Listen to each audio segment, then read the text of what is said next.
Hello, welcome back. It's me, Konstantin Papageorge, the developer of the digital method, in Greek Konstantinos Papageorgiou. And we're here to discuss some more things about the motor learning and the physical conditioning models and make some things more clear. So, the secondary synthetic motor skills model consists of stance, ballistics, locomotion, and manipulation, and they are combined into pairs, triplets, and the final product. The primary analytic motor skills model, on top it has one unit, it's an entity, it's like tennis or some other activity that is not split, it's not divided, it is a whole. And then we divide it into segments. So these are triplets, but it's segments, pairs, and units. So in the second model we have segments. In the first model we have combinations. Okay, that's a basic difference. This starts with simple things, okay, and we combine it to create some more complex entities, and this comes from one unseparable entity like playing tennis. Okay, when I say unseparable, I don't mean we cannot separate it, of course, into fragments. I mean it's a holistic process and we split it into segments. A question here that applies also to the physical conditioning model is why to go in this model from units to pairs, triplets, and quadruplets, and in this example, in this model, to go from one entity that consists of 4 parts, okay, to triplets again, and pairs and singletons or units, and not go from 4 to 2 directly. The answer is double one. So the first is epistemological. In number theory, in the way the number system is created from the Peano axiomatic, we have no right to go from 1 to 3. We have to go from 1, add 1, and go to 2, add 1, and go to 3 inductively, until we reach the infinite set of natural numbers. And the second reason is historical. So we see in history that similar entities do split in this way. For example, in dance, in the primitive ritual that consists of movement, music, and speech, when this gets segmented, it gets first into pairs, this triplet of movement, music, and speech, first into pairs and then into units. So there are historical reasons as well. So let's start with the secondary synthetic model. I say synthetic because the result is a synthesis, a composition, and this is just a random representation of a possible selection. Of course, every level is more complex than the previous one, so the coach might want to consider this when selecting exercises. The important thing in all these models is that when we have this kind of analysis or synthesis, every possible combination is presented to us, and this means that there cannot be any exercise that we do in reality that cannot be included in any of these combinations. So we have, with this way, we have everything. Maybe at some other models, not here, we have segments or fragments that do not correspond to something in reality. Okay, so for example, there may be this, okay, combination that in reality there is no such thing. For example, this could be consent types and not motor skills.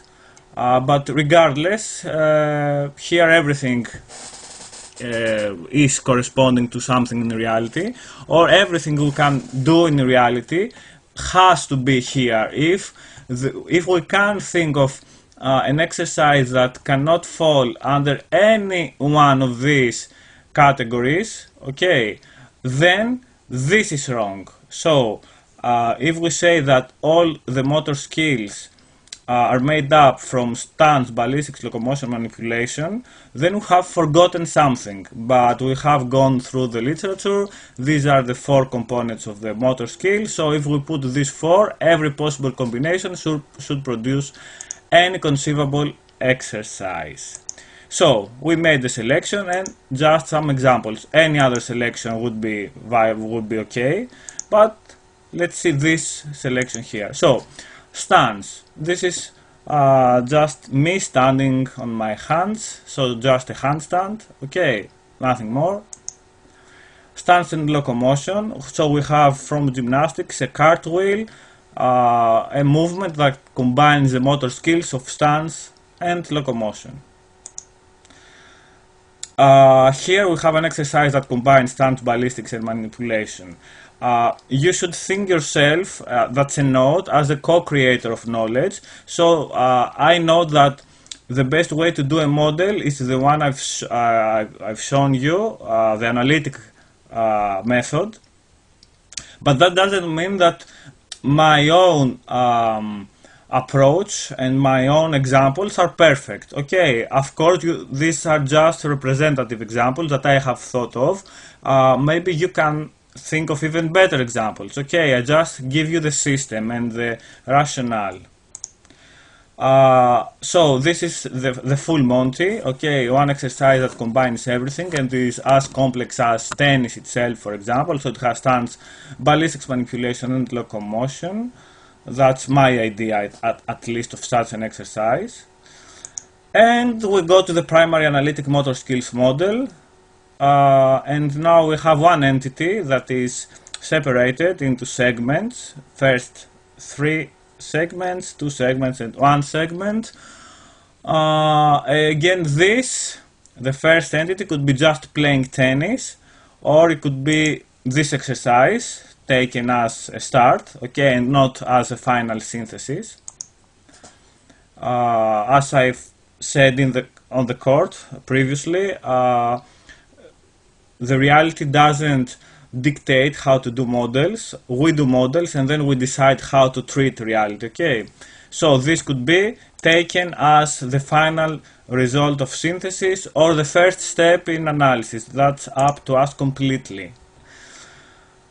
And let's take one selection, and we have like playing tennis or like a very complex exercise. Here we do hit the ball because it's done on the court, and it's done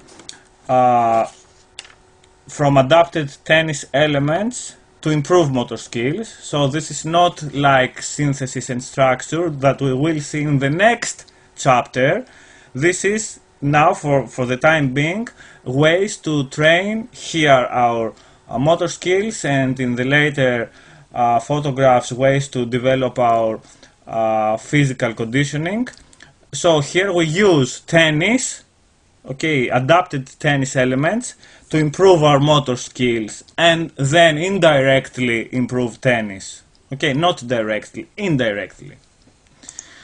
So another choice here, let's train stance, ballistics and manipulation with this exercise. That's just an idea again.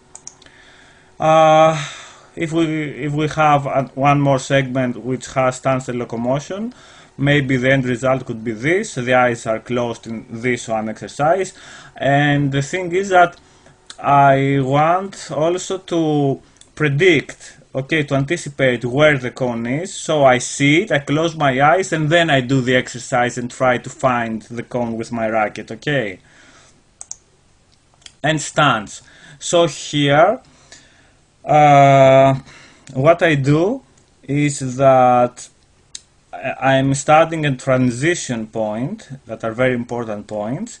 I don't have to hit the ball here. That's just a reference to when I hit balls. in this point, in the contact point, supposedly I should be hitting the ball, ideally in the model, in the biomechanical model at least, exactly when I'm losing my balance and I'm falling. We will see that that's not very precise because I haven't lost control. Okay, but it's like I go from the classically defined static balance to dynamic balance. Okay, and in between these two photographs, the contact with the ball has been made. And let's see the physical conditioning models. Let's start with the secondary synthetic physical conditioning model that consists of strength, flexibility, velocity, and balance. Velocity speed is speed, but if I put here an S, that would be confusing because I would have two S's, and you couldn't see clearly what I meant each time. You couldn't see if this S was strength or speed, so I replaced speed with velocity just for practical reasons. And we have also the primary analytic physical conditioning model because we analyze an entity like tennis. Okay, one question could be, where is endurance? We don't have endurance here, but we all know that conditioning has endurance. Endurance is included if we add an extended period of time. So if I do, for example, strength for an extended period of time, then I train my strength endurance, and if I combine strength and velocity, and I train that for an extended period of time, then I train my explosive strength endurance. Simple, huh? So just add time, periods of time, and you have endurance as well. So one thing about balance. Okay, so the classical definition of balance has to do with center of gravity and base of support. So when the center of gravity is inside the base of support, we have static balance, and here we have dynamic balance. The problem with this is that it doesn't take into account momentum. So I could have my center of gravity within my base of support, but I could still have momentum and fall. So for me, a better way to study this phenomenon, this is me by the way again, doing ski some years ago. So the best way to study this is to study it through control. Because there are instances that I have static balance, but I have momentum, so I fall again. But in each case, the important thing for the athlete is the control. And sometimes we understand when one had control after we see the result. Sometimes we see someone, we think that he or she has fallen, but we understand right afterwards that they were in full control of their movements. So this is a good way to see balance, but an even better one is to see it as control. And there are infinite levels of control, so not just static balance and dynamic balance, but infinite types of balance in between, infinite more ways to control your balance and to feel balanced. So let's see one example from the secondary synthetic physical conditioning model. Strength. That's me wearing again my Muay Thai shorts. I guess I did that back then, I don't know, to show off or something. Strength plus flexibility and exercise. Strength plus flexibility plus velocity, that is speed. If I throw it fast, that is the ball, the medicine ball. And let's see some examples from the primary analytic physical conditioning model. I have made a pretty big selection here because I have some points to make. So let's see how to train one segment, that is strength, flexibility and velocity.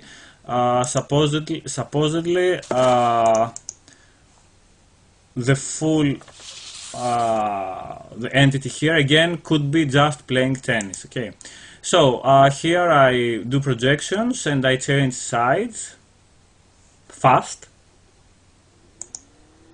Then we have strength, velocity, or speed and balance with a resistance. Resistances are very popular nowadays in tennis, but then again we should always bear into our minds that it's the system that is important, not exercises themselves alone, standalone exercises. And I have another example here for this fragment that I use the ladder. Okay, I do a stretch here while hitting the ball to have the flexibility element as well. So here I want to say this. In every exercise we have seen till now, and in every conceivable exercise, we could also think of ways to make it game-like. So here it's a small game. It has to do with flexibility and balance. Of course, it's very dangerous, and you should always be very careful when you do games with flexibility. You can have injuries. But generally speaking, when the exercises are static, the athletes are mature and you can communicate with them in a very good way and they understand the dangers and directions, and you just use your weight and it's static, it's pretty safe. Okay, so here the same athlete or the other athlete, each time one athlete hits the ball, maybe the other athlete has to open their stretch a little bit more, and of course at some point they can't keep their balance anymore. Okay, they fall and the other person wins. Okay, it's a very simple way to put gamification. Strength and balance. That's my old car here with a medicine ball. Okay, and this is a very popular exercise. The coach may be facing the athlete, or he may be very near him or to the side, and the athlete just hits forehand and backhands very fast. And this is again a very popular exercise, but as I'm trying to say all this time, exercises are of no use if they are outside a system. There are no good exercises, there are good systems. So this is an exercise, very good one, if it's done as a part of a greater system and when you study velocity. Okay, you can't cover any other areas by doing one, let's say, good exercise. Okay, and thank you very much. That was it. Please now continue to the next chapter.